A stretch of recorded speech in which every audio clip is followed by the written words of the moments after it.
नमस्कार दोस्तों, फैक्ट केंद्र के चैनल में आपका स्वागत है। आज हम आपको रहस्य बने हुए एक किले के बारे में बताने वाले हैं जो एक व्यक्ति की कब्र पर बना हुआ है, जिसके लिए एक व्यक्ति जिंदा दफनाया गया था। जोधपुर जिले में स्थित इस रहस्यमयी मेहरानगढ़ का किला राजस्थान के जोधपुर जिले में स्थित मेहरानगढ़ फोर्ट से पूरा पाकिस्तान भी दिखाई देता है। आज हम आपको एक दिलचस्प रहस्यमयी किले के बारे में बताने जा रहे हैं, तो चलिए आइए जानते हैं। भारत में ऐतिहासिक पर्यटन स्थलों की कमी नहीं है। एक व्यक्ति अपनी पूरी जिंदगी में भी इन पर्यटन स्थलों को घूम नहीं सकता। भारत के ऐतिहासिक किलों को देखने के लिए आपको कई साल लग जाएंगे। यह किले भारत के इतिहास को समेट के रखा है। तो वहीं जो जोधपुर का मेहरानगढ़ फोर्ट 120 मीटर ऊंची वाली पहाड़ी पर बना हुआ है। इस प्रकार मेहरानगढ़ फोर्ट कुतुब मीनार की ऊंचाई से 73 मीटर से भी ज्यादा ऊंचा है। मेहरानगढ़ फोर्ट के परिसर में सती माता का मंदिर भी स्थित है। वहीं दोस्तों, मेहरानगढ़ फोर्ट की दीवारें 10 किलोमीटर तक फैली हुई हैं। इन दीवारों की ऊंचाई 20 फुट से 120 फुट और चौड़ाई 12 फुट से 70 फुट तक है। मेहरानगढ़ फोर्ट के अंदर अद्भुत दरवाजे, जालीदार खिड़कियां और कई प्रकार के भव्य महल हैं। मेहरानगढ़ किले के अंदर बहुत ही बेहतरीन और सजे हुए महल हैं, जिनमें से मोती महल, फूल महल, शीश महल, दौलत खाने आपको देखने को मिलेंगे।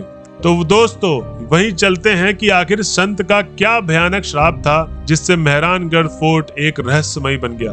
बहुत समय पहले राजा जोधा नामक महत्वाकांक्षी शासक ने जोधपुर में साम्राज्य से पहाड़ी पर मेहरानगढ़ फोर्ट बनाने का फैसला किया। राजा ने पहाड़ी पर रहने वाले लोगों को वहां से हटाकर अपनी मर्जी को अंजाम देने के लिए आदेश दिया।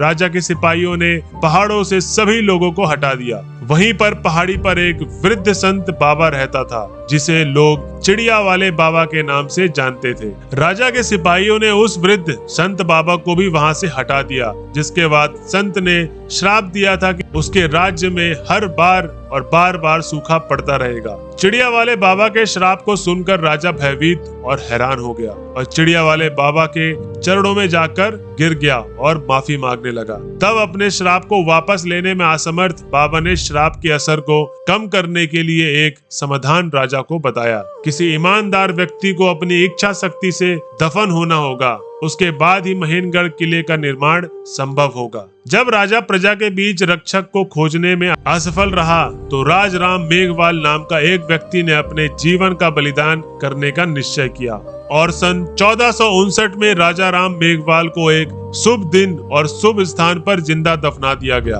ताकि मेहरानगढ़ किले की नींव रखी जा सके। राजाराम मेघवाल के महान बलिदान को ध्यान में रखते हुए राजा ने मेहरानगढ़ किले पर उनकी कब्र बनाकर एक बलवा पत्थर पर राजाराम मेघवाल का नाम, दफनाने की तारीख और अन्य विवरण को लिखवाया था, जिससे उन्हें आने वाले समय में लोगों को पता चले कि राजाराम मेघवाल ने महान बलिदान दिया था। मेहरानगढ़ किले का इतिहास कई सालों पुराना ना होकर कई शताब्दियों मतलब कई सौ साल पुराना है। शाही परिवार की महिलाएं अक्सर अपने पति के अंतिम संस्कार के समय पति की चिता के साथ जीवित जलकर या विजय प्रतिद्वंद द्वारा बेईमानी से बचने के लिए सती हो जाती थी। वहीं मेहरानगढ़ किले का इतिहास जोधपुर शहर के लोगों को सूर्य नगरी के नाम से भी जाना जाता है। सूर्य नगरी में ऐसा बहुत कुछ है जिसे देखने के लिए आपकी आंखें बार बार देखना चाहेंगी। लेकिन अगर आप इस शहर के गौरव की बात करें तो मेहरानगढ़ फोर्ट की सुंदरता के चर्चे